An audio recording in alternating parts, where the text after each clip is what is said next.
Sampai bertemu di kelas pamungkas.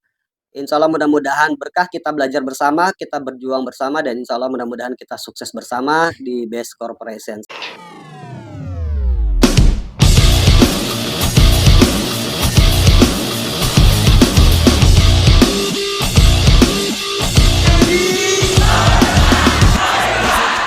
Assalamualaikum warahmatullahi wabarakatuh. Salam sinergi gue berkah no riba. Kali ini kita mau bahas apa saja yang akan di sharingkan di kelas pamungkas yang akan kita buka segera. Ke siklus kerja Best Corporation, yang pertama adalah prospek atau presentasi.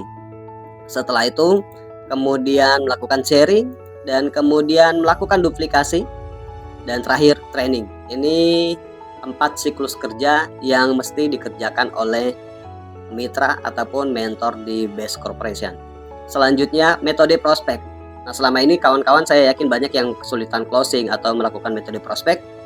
Yang pertama karena memang tidak memahami metode-metode atau dasar yang paling penting ketika melakukan presentasi. Yang pertama adalah kita mesti paham dulu 2 prinsip atau karakter masyarakat di Indonesia. Ini paling penting nih. Yang pertama adalah orang Indonesia tidak suka ditawari, tapi mereka suka belanja atau konsumtif. Kita mesti tahu ini karena banyak yang melakukan kesalahan di metode presentasi yang tidak memahami kebutuhan atau langkah awal ketika melakukan presentasi. Kebanyakan melakukan hard selling. Hard selling boleh, tapi ada opsi-opsi kapan kita melakukan hard selling. Yang kedua adalah closing terjadi akibat mereka suka, nyaman, percaya dengan yang menawarkan. Nah, ini prinsip dasar atau karakter masyarakat Indonesia pada umumnya. Kita harus mengetahui ini supaya kita bisa membedakan atau funneling, menyaring mana yang perlu di hard selling, mana yang harus melakukan soft selling. Demikian. Selanjutnya, kemudian adalah pola dan urutan closing. Ini penting teman-teman semuanya. Pertama adalah prospek atau presentasi. Tujuan dari prospek ini adalah memberikan pemahaman kepada calon mitra atau calon customer yang kita presentasi. Tujuan dari prospek supaya mereka paham. Lalu banyak juga yang sudah paham tapi belum bergabung atau belum terjadi transaksi pembelanjaan. Ini apa yang harus kita lakukan? Follow up. Nah, metode follow up-nya seperti apa? Di hitungan berapa hari kemudian kita melakukan hard selling, dan kemudian kapan kita melakukan soft selling. Karena camit ataupun buyer ataupun customer itu mereka hanya ada dalam 2 situasi. Yang pertama situasi dingin dan juga panas, cold ataupun hot. Nah, setelah prospek paham kemudian belum bergabung, kita follow up supaya apa? Supaya mereka yakin dari proses follow up tersebut. Nah, biasanya kebanyakan kalau orang sudah paham atau yakin itu mereka mengambil keputusan atau memberikan keputusan kepada kita mau atau tidaknya bergabung di bisnis tersebut. Tapi di sini banyak kasus juga kita sudah presentasi, sudah prospek, mereka sudah paham, mereka sudah yakin tapi belum bergabung. Kenapa? Ya karena masih ada proses follow up selanjutnya. Karena yang terpenting adalah di posisi yang ketiga setelah prospek, paham, yakin, dari follow up kemudian kita akan sampai pada level yang selanjutnya yaitu nyaman. Nah, di proses nyaman ini biasanya itu terjadi closing teman-teman semuanya. Nah, di sini saya mau sampaikan bahwa kalau prinsip yang biasa diajarkan guru saya dulu, yang terpenting adalah poin ini saja teman-teman. Saya lebih fokus kepada poin yang nyaman ini.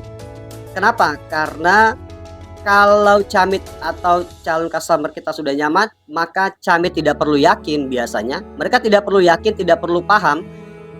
Mereka akan bergabung di bisnis atau belanja produk yang kita tawari. Nah, proses terpenting adalah proses nyaman ini tadi.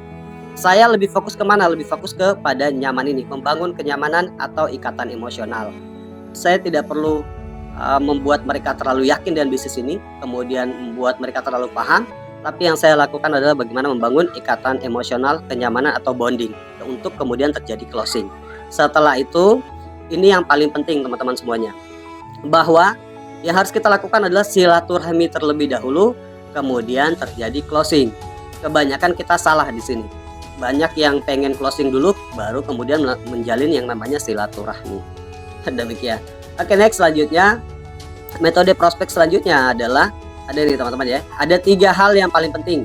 Yang pertama adalah ice breaking, kedua presentasi, kemudian edifikasi. Kita bahas singkat saja. Ice breaking ini tujuannya buat apa? Tujuan dari ice breaking adalah membangun ikatan emosional di awal dengan camit atau customer. Menciptakan kesan pertama yang baik akan menghasilkan interaksi yang baik. Kemudian membangun kenyamanan antara mitra dan camit. Ini tujuannya akan membuat presentasi berjalan dengan maksimal atau mendengarkan presentasi dengan baik. Nah, biasanya kita gagal presentasi karena tidak ada yang namanya ice breaking atau membangun ikatan emosional di awal. Kita baru assalamualaikum, baru mau bahas, mereka sudah tidak ada respon sama sekali. Nah, ini yang paling penting teman-teman, memahami metode ice breaking.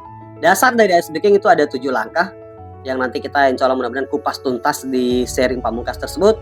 Kemudian next yang kedua adalah setelah ice breaking melakukan presentasi. Nah, presentasi ini juga tidak asal melakukan presentasi. Setelah nyaman, kemudian kita presentasi. Tujuan presentasi memberikan pemahaman tentang 4 pilar perusahaan. Kemudian presentasi yang ideal adalah presentasi yang disampaikan tidak terlalu panjang atau lama dan juga tidak terlalu singkat. Demikian. Kita bahas metode-metodenya nanti di sharing pamungkas tersebut. Selanjutnya, metode presentasi selanjutnya adalah edifikasi. Edifikasi ini adalah menceritakan nilai-nilai positif yang membuat camit atau customer tertarik. Nah, bagaimana supaya nilai-nilai positif yang kita sampaikan tentang 4 pilar itu tertarik? Yang harus kita lakukan adalah meluangkan waktu lebih banyak untuk bercerita secara detail dan antusias tentang pemahaman 4 pilar tersebut.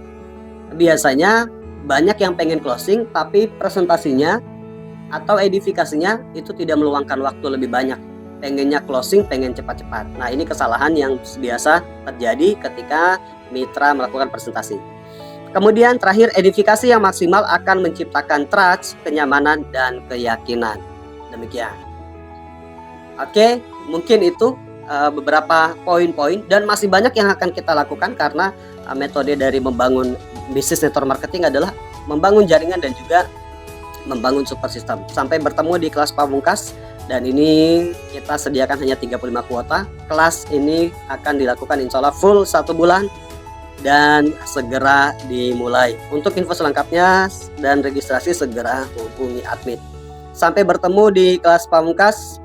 Insya Allah mudah-mudahan berkah, kita belajar bersama, kita berjuang bersama, dan insya Allah mudah-mudahan kita sukses bersama di Best Corporation. Salam sinergi, go berkah, no riba.